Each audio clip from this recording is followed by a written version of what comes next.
kanin. Kamusta kayo? Ayun, maayos kong naipalibing na si RJ. Nasabihan ko na rin mga kamag-anak niya. Nagalit ba sila sa akin? Alam nila hindi mo ginusto ito, anak. Gusto kong pumunta. Hindi ko man lang nakita may ibibig na siya. Huwag mo na ngayon, mamayang gabi ka na pumunta.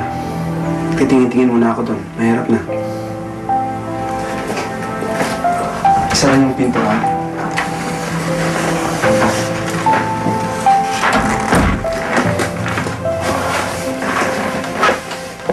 Oh, Rachel, alam mo, ang buti pa. Kumain ka na muna.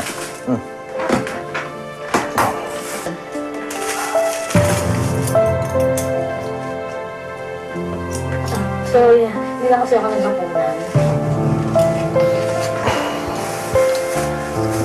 Rachel, mabuti pa.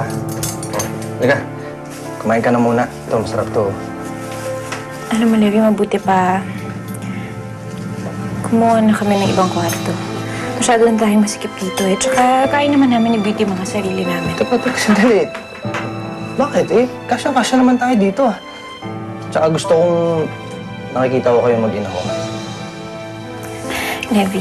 Rachel, gusto ko kayong bantayan. Kung nakakala mong pakakawalan pa kita, nahihibang ka. Tsaka isa pa, hindi pa rin nagbabago yung nararamdaman ko para sa'yo. Hindi ko na kayo pakakawalan pa. Kayong mag-inawa. Ang mamatay lang ng asawa ko.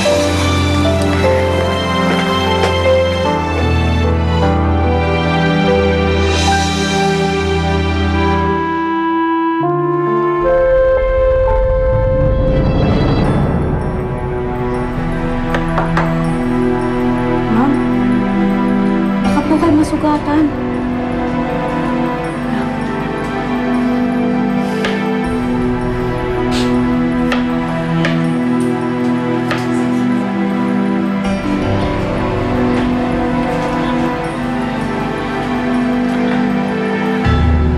Apple.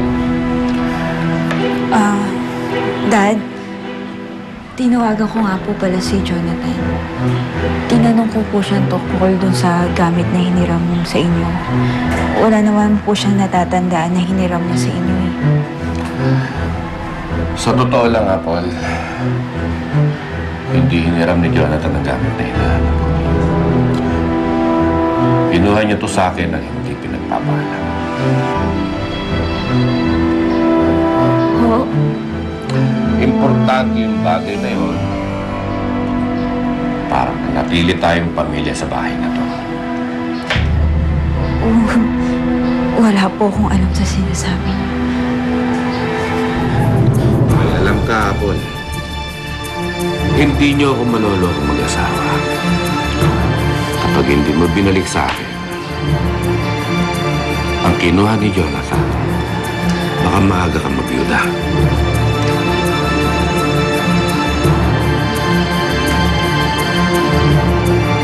Pinagbabantaan niyo po mga asawa ko.